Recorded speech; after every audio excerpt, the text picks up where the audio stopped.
Voilà, on met en place en RDC une politique d'élimination. On élimine des gens qui veulent faire éclater la vérité sur des choses graves qui se passent dans notre pays. Je demanderai seulement à nos compatriotes de ne pas fermer les yeux, de ne pas baisser la garde et de continuer à lutter. Je vous souhaite de suivre cet entretien en ayant aussi une forte pensée vers notre frère combattant qui vient de tomber en martyr. Merci. Écoutez l'entretien. L'Afrique, vous avez vécu le développement de l'Afrique, enfin le développement, quand Ouais. je parle de développement, Ouais. vous attendez parler là par un tout petit peu balbutiant, que les choses évoluent un tout petit peu. Et c'est que nous dans un premier temps, nous voulons avoir un peu la planimétrie en fait de cette Afrique. Qu'est-ce que vous connaissez encore actuellement de l'Afrique en fait là? De l'Afrique actuelle? Oui, l'Afrique actuelle. Bah, oui, je connais un peu, mais bon, c'est bon, d'abord c'est très différent de ce que c'était, mais fondamentalement ça n'a pas changé, hein. Moi je trouve que ils sont toujours, enfin disons, c'est le manque de coordination entre eux. Je parle dans les mêmes pays, dans le même pays, hein, et que ça facilite pas le développement ou l'organisation du pays, quoi. Moi je vois actuellement, hein, pour la RDC, hein, je suis visité par 2-3 groupes qui veulent tous remplacer le président. Bon, mais je pense qu'ils sont, enfin bon, ils sont pas valables, ils sont pas de taille, quoi. L'actuel président. L'actuel président. Ouais. Les groupes, c'est les groupes, un groupe d'opposition ou bien... Oui, c'est des groupes. Alors, il y en a un qui est basé à Londres, l'autre qui est basé en Europe. Je sais pas, ils ont des aides plus ou moins de certains pays. Enfin, c'est pas. D'après vous, qu'est-ce que vous avez comme regard par rapport à ces contacts, votre regard? Est-ce que vous trouvez que c'est sérieux, c'est des groupes sérieux? Eh bien, la base est saine peut-être, hein, mais la mise en application me paraît difficile, hein. Parce qu'il y en a, on sent bien que c'est l'intérêt qui les guide, hein, et il y en a qu'un qui est sincère et qui n'a jamais fait de politique, qui n'est pas très connu, c'est pour ça qu'il a du mal à sortir d'ailleurs.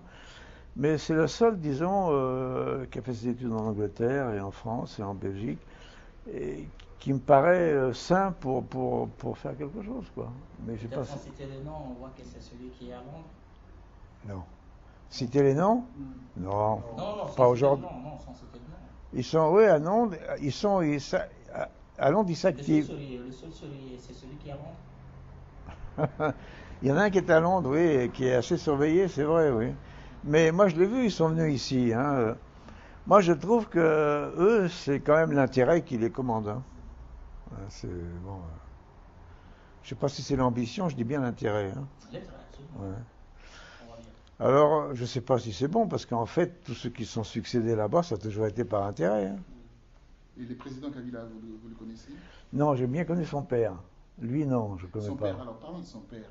Parce qu'il y a une polémique. Moi, je l'ai connu à Bujumbura. Oui, son père, quand vous parlez de son père biologique ou bien son père tout court, son père... Non, son père de nom.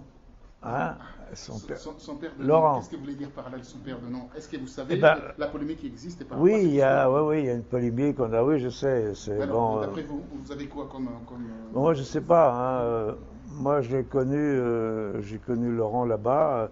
À l'époque, il se faisait appeler au Congo. Au Congo, il se faisait appeler. Que tu étais à Bujumbura, enfin, un peu dans le coin, Tanzanie, tout ça. Et à l'époque, il voulait faire quelque chose, mais il n'avait rien encore entre les mains, hein. Quelles années, alors là, je sais pas, il faudrait que je regarde, il faudrait que je cherche. Faut pas dire une bêtise, hein. Et puis, moi, après, après, on a plus entendu. Moi, je lui ai apporté son courrier pendant longtemps. Vous voyez, je recevais son courrier ici, et quand j'allais là-bas, je lui apportais son courrier. Et après, j'ai entendu parler de lui un jour par Cachemora qui est venu ici, hein, qui me dit ça y est, on va libérer là, tout ça. Et il a téléphoné devant moi à Kabila. Je lui ai dit bonjour, alors qu'il était encore tout à fait dans l'Est, hein, et Cachemora est parti le rejoindre. Ouais. Mais il faut dire qu'à l'époque, Cachemira commençait un peu à perdre la tête. Hein. Il commençait un peu à... C'est-à-dire Bah, il n'était plus très clair dans sa tête, vous savez, il avait des problèmes de santé, il n'était plus très clair dans sa tête, c'était dommage, quoi. Alors, je ne sais pas s'il a pu être tellement efficace à l'époque avec Kabila, je crois pas. Il a été, je crois, président de l'Assemblée, hein, mais avec beaucoup de fantaisie, hein. Ouais, ouais. Et voilà, puis bon. Alors c'est ce que j'aime, moi. Et quand il est arrivé au pouvoir, à la capitale, alors il m'a mis en relation avec un monsieur qui était assez coûteux, je ne me rappelle plus le nom. Et puis, vous savez, il y a eu cette faune qui s'est commencé à se mettre autour de lui, puis c'était fini, quoi. Le problème, c'est toujours le même, hein. Vous voyez, il y a une faune. Premièrement, le premier méfait, c'est d'isoler le patron de la réalité, hein. Ah oui, ça c'est on l'a ici aussi, hein. Et puis après l'intérêt s'installe, vous savez. Après, bon, ils pensent qu'à leur intérêt direct, quoi. Vous croyez que les gens qui sont venus de Londres, là, c'est des farfelus, que Je dis pas que... le gouvernement congolais actuel est bien implanté, que personne ne peut le donner? Ah non, il est très facile à tomber, hein. Moi, mon opinion, c'est qu'il est très facile à tomber, À votre hein. analyse, sur quel point? Oh, ben il suffit, vous savez, au Congo actuellement, il suffit de faire un coup dans la capitale, hein. Et, une journée, ça suffit, hein. Vous savez, actuellement, vous avez là-bas, je crois, il y a 15 ou 18 personnes. Vous enlevez ces personnes-là, il n'y a plus rien. Hein, il n'y a plus rien. On ne sait pas comment ça tient d'ailleurs, mais c'est comme ça. Actuellement, je sais que le président, il n'est pas tranquille, puisqu'il a un hélicoptère prêt à partir, pas loin de chez lui. Alors je suppose que... je sais Ça a pas. toujours été à peu près le cas. Oui, mais enfin, en ce moment, je sais ça va pas bien. Et il sait très bien qu'il y a des grands pays occidentaux, je ne veux pas les nommer, mais enfin, qui cherchent quelqu'un, vous voyez, pour remplacer. Pour l'instant, ils n'ont pas trouvé. Si on se réfère un peu par rapport à la géopolitique internationale, puisque vous parlez des grands pays occidentaux, on sait très bien qu'au départ de l'arrivée des Kabila au pouvoir à Kinshasa, les Américains étaient là, avaient au moins un regard sur lui, Oui, protecteur. bien sûr. Et aujourd'hui, de plus en plus, d'après ce qu'on ressent, d'après ce qui ressort des discussions avec des personnalités au sein des ambassades, des grandes ambassades américaines dans la région, ce regard protecteur se retournerait un peu de lui. Absolument, oui, absolument. Et la raison de base, c'était, il a fait des accords avec l'Iran, je ne sais pas quoi, et ça n'a pas plu du tout, hein. Oui. Les accords, là, permettez-moi de rebondir sur la question de mon confrère Diabola. C'est pas la question d'uranium qui l'a... Oui, il y a l'histoire d'uranium, il y a... et puis il y a des histoires peut-être qu'on ne connaît pas, mais enfin il y a des accords qui ont été faits, ou des discussions qui ont été faits entre l'Iran et lui, et ça n'a pas plu du tout aux Américains. Donc les Américains sont aujourd'hui décidés de s'en débarrasser. Absolument.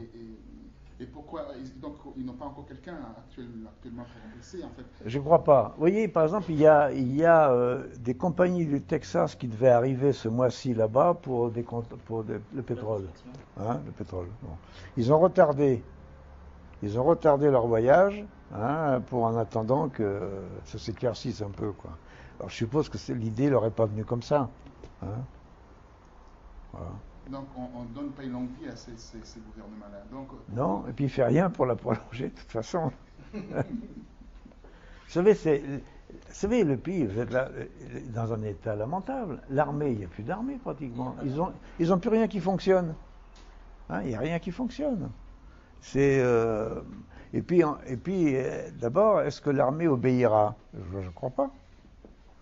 Le chef d'état-major, je m'étonnerais que le chef d'état-major, lui, suive. Je ne crois pas, hein. Dans l'état actuel, je ne crois pas. Je pense qu'ils cherchent tous à se placer avec les prochains. Et puis les autres, là, comme la sœur ou certaines personnes, ou le frère, je pense que leur intérêt, c'est de partir, parce que... Il y a une question qui taraude. Il y a une question, je terminerai avec ma question, Freddy, je te laisserai la parole. Il y a une question qui me taraude par rapport aux prochaines élections.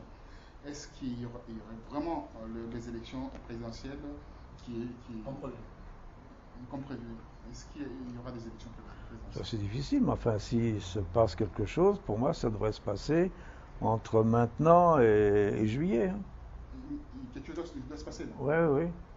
Normalement, c'est, d'après ce que j'entends, enfin, c'est ça. Ça devrait se passer entre maintenant et juillet. Des informations précises? Ah oui, précises, oui. Oui, oui, précises. Oui. Alors, soit ça va être un mouvement qui va venir de l'extérieur, mais pas du tout dirigé, oui. Soit ça va être un mouvement qui va être dirigé par un pays ou un service quelconque. Quoi. Donc, ce que Monting a dit, Monting qui est le sénateur aujourd'hui, qui a été coté pour avoir cette place, donc ce qui dit qu'il y a complot. Il y a un complot contre la RDC. Donc, il y en a plusieurs, hein, complots. Parce que les groupes que j'ai vus sont indépendants. Hein. C'est des gens indépendants, hein. C'est pas des. C'est des gens indépendants. Et apparemment, l'ONU est quand même pas mal au courant. Hein. L'ONU qui est là-bas. Donc la MONUC. Ouais. Ils sont assez au courant de... Freddy Monomo. Oui, quelques questions. D'abord, pour la MONUC, est-ce que vous pensez que c'est une bonne chose qu'elle quitte le Congo ou qu'elle reste? Vous savez, c'est difficile à dire, mais enfin, normalement, un pays qui est organisé normalement, il a besoin de rien. Hein. Il n'a pas besoin de force extérieure. Bon, lui, là, il s'est mis à dos l'Angola, hein, qui l'a aidé, puis maintenant, l'Angola est prêt à aider les autres. Hein. Il s'est mis à dos par rapport à quoi?